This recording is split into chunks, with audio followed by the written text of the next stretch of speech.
তুমি school college office park যেখানেই যাও না কেন সেখান থেকে এসে যদি তোমার ভীষণ খিদে পায় তাহলে তুমি একটু গাজর ক্যাপসিকাম পেঁয়াজ কুচি কুচি করে কেটে একটু পাস্তা গরম জলে সেদ্ধ করে এবার একটু কলের জলের নিচে সেটাকে ভালো করে ধুয়ে নিয়ে কড়াইতে সাদা তেল চাপিয়ে তার মধ্যে একটু পেঁয়াজ দিয়ে পেঁয়াজটাকে ভালো করে নেড়ে চেড়ে ক্যাপসিকাম গাজর কুচিটা দিয়ে ভালো করে নেড়ে ওপর দিয়ে একটু করে হালকা করে নুন ছড়িয়ে দিয়ে তারপরে তোমার যত খুশি ডিম নাও আর টপার টপ ডিমগুলোকে পাঠিয়ে এর মধ্যে দিয়ে দাও।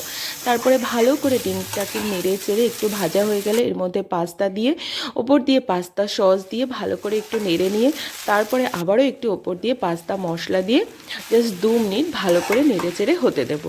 ব্যাস তোমার রেডি হয়ে গেল গরমা গরম পাস্তা। এবার যত ইচ্ছে তুমি পাস্তা প্লেটে ঢালো আর পেট ভর্তি করে খাও, যতটা খিদে পেয়েছিল ঠিক ততটাই খাবে।